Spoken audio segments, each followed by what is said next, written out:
Hi, myself Naveen Kumar Saini. In the course Wireless and Mobile Communication, code REC 085, in Unit 2, today we will discuss about the UMTS in the lecture number 2. So, UMTS is what? This is Universal Mobile Telecommunication System. So, as in the last lecture, we have discussed the second generation technology, that was the GSM, and then advance of that GSM, that is GPRS, and then edge technology. We have covered up to second generation to the 2.5 generation. So, in this lecture, we will discuss about the third generation technique, that is the UMTS. Okay. So, what exactly UMTS is and how it is used in this scenario, and what are the different technology which are used here. So, here first is UMTS. So, this UMTS is developed by the this is 3GPP. Okay, so this 3GPP is third generation partnership project. So, it is a joint venture of several organizations which developed this UMTS third generation technique. Okay, so this 3G, which is UMTS, is a third generation technique, and it is basically based on the broadband packet based transmission of the text, digitized voice, video, multimedia at data rates up to 2 Mbps. So, these are the some features about the third generation UMTS. And the technique or the transmission technique which is used in the UMTS, that is WCDMA. So, this is a wideband code division multiple access technique are used in this scenario. Another important feature of this third generation, that is the high bandwidth, which enables the video conferencing or the IP based TV, okay, Internet Protocol based TV. So, these are the some of the features which is included into the third generation, and it was not present in the second generation. So, second generation basically based on the voice, okay. Then first generation was based completely based on the voice, and second generation data was introduced in that. Okay, so for the transmission of the data with the higher rate, we have to improve the technology. So, in that series, there is the third generation 3G.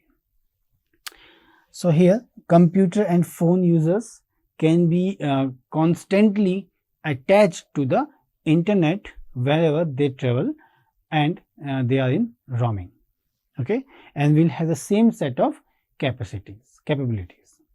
So, these are the some advanced version of the in third generation which is included in that.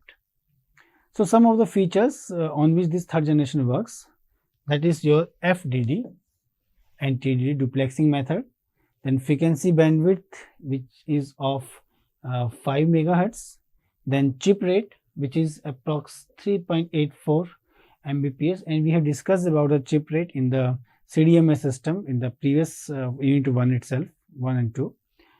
Then there is some flexible carrier spacing which is 100 to 200 kilohertz, the frame length which is given by approximately 10 millisecond.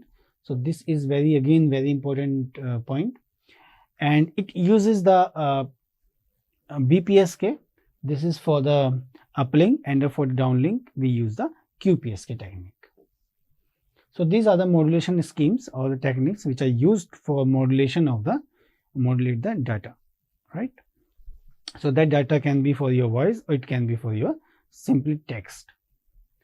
So, it has the variable spreading factor, then we have the maximum data rate. So, that is for indoor it is a 2 Mbps, and for the outdoor or for mobile, and it will be 384 kbps.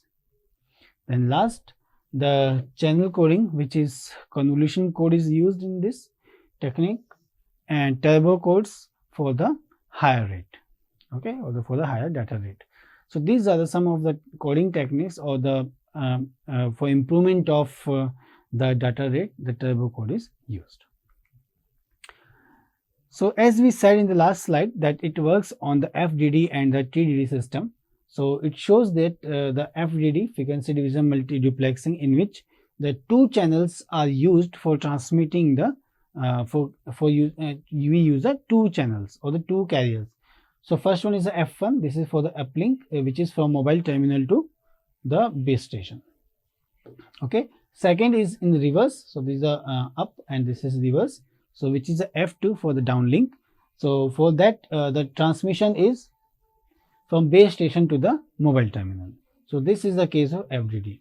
In the case of TDD, time division duplexing, in which the one channel is used, the same channel is used for the uplink and the downlink.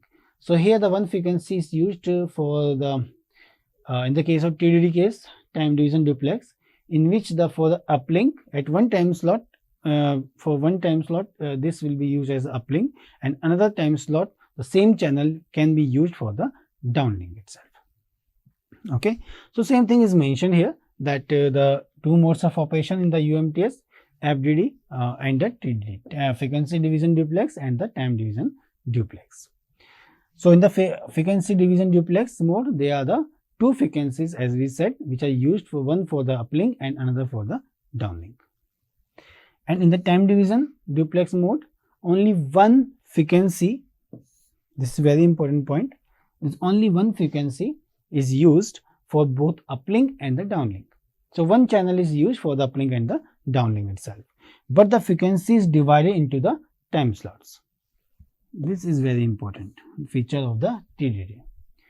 So these time slots, as I said, the one time slot will be used at the for the uplink and another time slot will be used as the downlink. Okay. So these are some frequency bands in the FDD. So it is simply mentioned about different band numbers.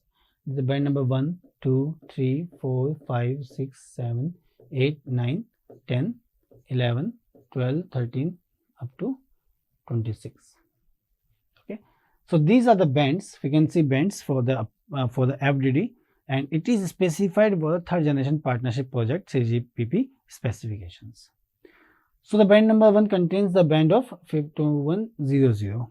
Similarly, for band number 2, it comprises 1900, and in that case the common name is given to the different bands. So like 2100 is given to IMT, then 1900 is given to PCSAF, and similarly DCS and all these things. So these are the bands which the name which are given to these different bands. So for the uplink frequency, it is mentioned the range of frequency which is given by for the band 2100, or you can say the for IMT. So this uplink frequency band is given 1920 to 1980, and then similarly for the band number 2, which is the band is 1900, and for that the frequency is given 1850 to 1910. So this is the complete range of uplink frequency for different 26 bands. In the for the downlink, so this range is different, and this is given by 2120 to 2170. So these are one band corresponding to band number 1. So this is the uplink and this is downlink band number 2. So this is uplink and downlink for the band number 3 and 4 and so on. So these are the some different bands which is allocated for the different bands. So these are range of frequencies, and these are the band which is given to the different band numbers, and these band numbers are defined by the in our 3GPP specification sheet. We will see when the name IMT is given. So this IMT is given to the band of 2100. Similar to that, we have the different usernames of the different bands. So here itself, the some of the band references also mentioned in for the TDD case. So in the TDD case, the band reference is given for the A lower, A upper, B band, C band, D band, and E band, F band. So corresponding band name is also given in the TDD case. So IMT is given for the A lower, and the frequency is given 1900 to 1920. Similar to that, A upper, same name IMT, and the range of frequency is 2010 to 2025. So we don't use the different bands, so we use only one band, as we said, because in FDD we use the two bands of frequency, or you can say two channels of F1 and F2, but in the case of TDD we use only one.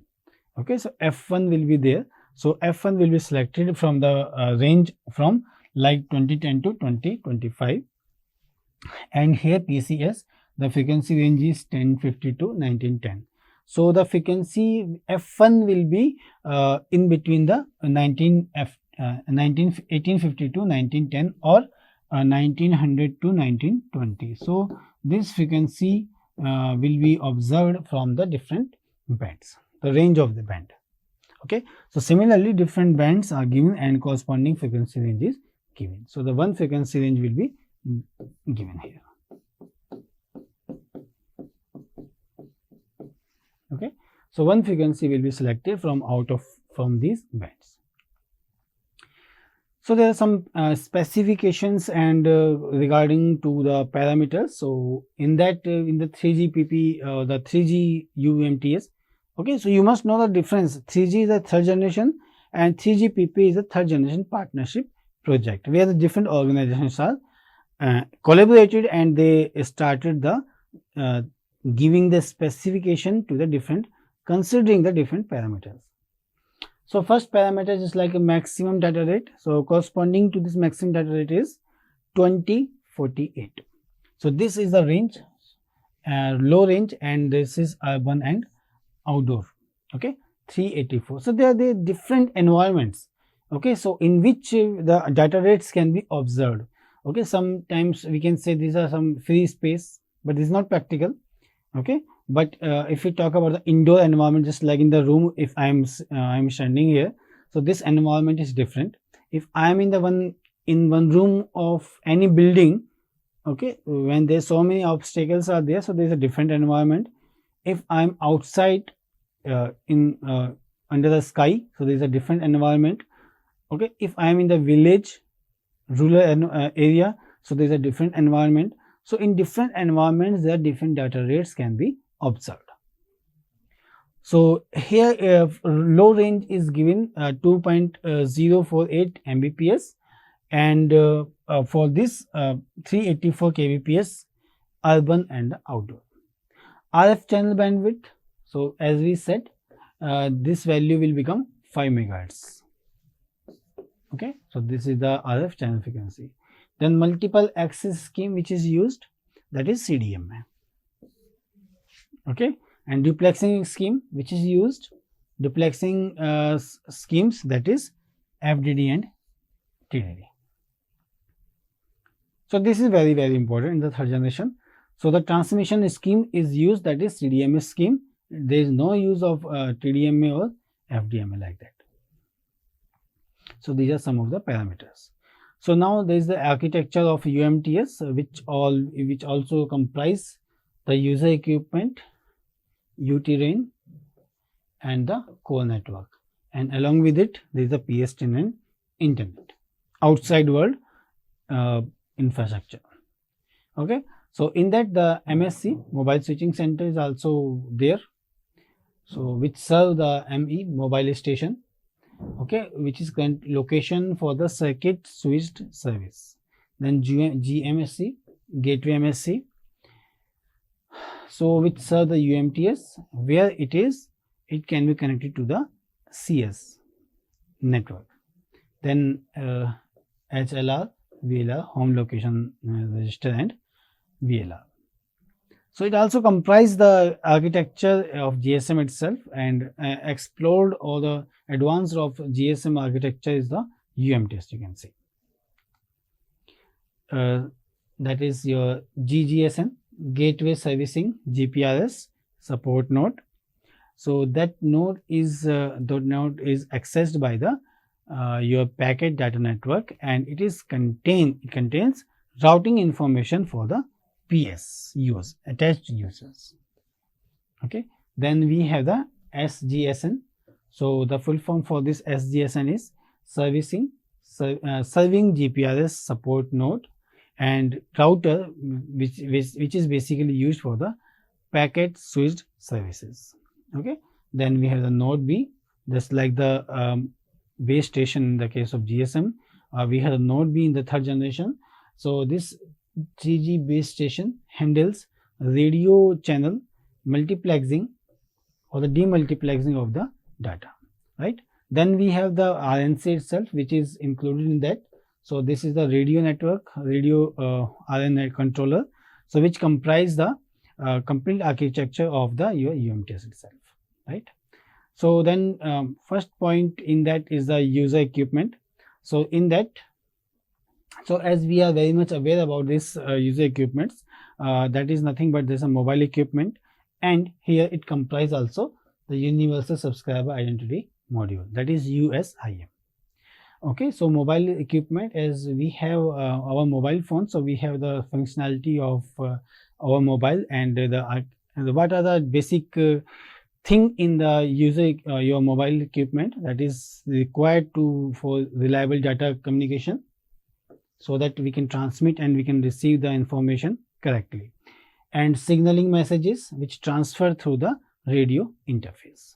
Okay, so there's some of more information about user data which is generated in the uplink and the downlink itself.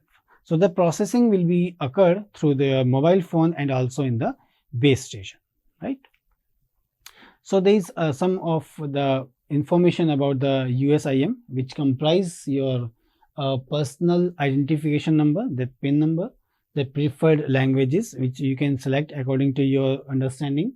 Then there is a code which enables the emergency calls. Suppose if there is no SIM inside your mobile phone, so the emergency call can be takes place. So 107 IMSI, and we have also covered this portion in the previous slides itself, right? Then we have the users, which is temporary identifies the allocation of the system. Then circuit and packet switched temporary location information is also included in the USIM. Okay, so this is the radio access network architecture, which comprise again UE, user equipment, and there is some interfaces between the different nodes and the UE, like U is one of the interface, and node B, as we have covered already, and there is the interfaces between the node B and the RNC, which is your LUB and the LUP between the node B and the RNCs, right? And then we have the core networks, which also we have covered, but there is the interfaces between the RNC and the CN. So this is the air interfaces, which included the transmission of data and the controlling signals between these two networks. Then some of the the full forms which is mentioned here, and I have explained itself. RNC, that is radio network subsystems. Then we have RNC itself, radio network controller. So this is RNS, RNC, and the UE, user equipment. So when we talk about the user equipment, so simply we can say this is nothing but this is your mobile phone. Another term that is your UE, or the mobile station itself. So mobile station, we have discussed this portion in the GSM itself, right? So UTRAN, that this portion now, UMTS, that is UMTS terrestrial radio access network, which has the two elements, that is RNC and the node B. Okay, so UTRAN, which is divided into the individual radio networks, that is RNS, and where each RNS is controlled by the RNCs. This is a radio network controller. So this RNC is connected to a set of node B elements, which basically each of which can be served one or several cells. Okay, so there is some information about the RNC, which we have already covered. So the functionality of the RNC is also mentioned here, where the RNC, which enables the autonomous radio resource management, that is RRM, which is derived by the UTRAN, right? Then RNC handles protocol which exchange the information between the different interfaces. So these interfaces are LU, LUR, and LUB radio interfaces. Then RNC can be used for the LUR interface for eliminating the burden from the core network. Okay, so which provide also interface between the UEs and the core network. So this is all about the INC. Then we have the node B. So node B is nothing but this is the physical unit, which is the between the RX transmitter and the receiver within the cell itself. So a single node B can be support both the FDD and the TDD modes. Okay, so the main task of the node B is to conversion of the data to and from the U that is the interface, radio interface, which includes the forward error correction. This is FEC. Okay, so this node B's also have the functionality of the power control itself. So this node B portion, we have power control. We have discussed already in the CDMA system, where what is the requirement of the power control to remove the near fall problem in the CDMA system. Okay, so these are the again core network, which already we have covered, so I am skipping this portion. Okay, so this core network which comprise the circuit switched elements and the packet switched element, this one which carry the circuit switched elements, basically it carry the data in a circuit switched environment or in manner, so in which the permanent channel for the duration of the call can be takes place when the switching of the data will be used for transmitting, for the selecting the particular data. Then packet switched elements which carry the packet data, right? So which enables much higher network usage as the capacity which can be shared, and the data is carried as the packet which are routed according to their destination, right? Okay, so there's more functions about in the core network, that is MSC. So the function of the core MSC is what nothing but call management, mobility management, or the subscriber administration, maintenance of charging data. Then this is the supplementary call services. So these are some of the functions of the MSCs. Then gateway MSC, which provides the interconnection between the UMTS core network and the external PSTN networks. Okay, so we have discussed. Okay, so in the packet switched elements, in that some packet switched elements of the 3G UMTS core net architecture, which includes the following network identity. So this identity is nothing but that is your service serving GPRS support node and the gateway GPRS support node. In the serving GPRS support node, so which comprise the number of functions. So these are like mobile management, session management, interaction with other network of the net area of the network, and the billing. So these are the functions which is serviced by the SGSN. Okay. Then similar to that, we have the another element in the core network or packet switch element, that is your GGSN, that is a gateway GPRS support node. So some of the functions of that one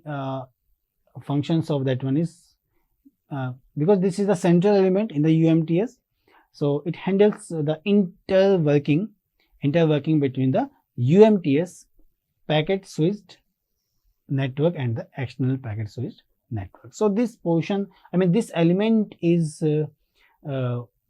this element is responsible for this communication, maintain the communication between the UMTS within the core network and the outside the another core network. Okay. Then we have some of the elements which is like a shared element. There is a home location register and the equipment identity register, that is EIR, and the authentication center. So these are some of the functions or the elements, which is in the core network of UMTS. So these two we have seen already these elements in the GSM itself. So the this advanced technologies always be supportive to the backend technology itself. Just like if we are talking about the third generation, so it will be supportive to the second generation itself. Okay, so some elements will be included from the previous technology itself. So this portion we have already covered about the in home location register and equipment identity register and the authentication centers in our previous technologies. So please go through it, so it will help you a lot to understand this portion. So interfaces which is used, and these are very important of any technology. So in the to connecting the network within the system, so there are 4 major new interfaces, that is your LU, which interface between the UTRAN and the CN or the core network. Then IUR, which is the interfacing between the different INCs in the networks. Then we have the IUB, so this interface is the between the node B and the RNCs. Then we have the UU, this is the air interface between the base station and your mobile equipments. So there are some of the handover techniques which are used in the UMTS itself. So these handover techniques are like your hard handover. So so which form the handover is essentially the same as that used for the second generation, and where one link is broken and another is established. Okay, so we have covered this portion itself. So next is your soft handover. So in this type of handover, so which is very more gradual, which happen when the mobile is moving from one base station and connecting to the another base station. Okay, so this communicate simultaneously with more than one node B and or the base station during the handover process. Then we have software handover, so which is not okay. So here in this, the UE communicates with more than one sector managed by the same node base. Okay, then we have UMTS GSM inter-RAT handover. So this is the handover which occurs, this type of handover which occurs when the mobile have to change between the radio access technology, right? Radio access technologies. So each of the different types of handover is used for the different occasions, right? So everything which is, different handovers which is occurred in the case of GSM, in the UMTS. So some of the handover occur in the GSM itself. Okay, so this is the changing of the mobile phone from one station to, so connecting from one base station and shifting to the another base station. Okay, so this handover can be of different types, and different technologies have generated different type of handovers, and we have to maintain the connection between the mobile phone with the base stations. Okay, so thank you very much from my side. So I have covered the third generation technology that is UMTS. In the previous lecture we have covered GSM itself. In the next lecture we will come to the fourth generation technique, and I hope this lecture will help you a lot. Thank you very much.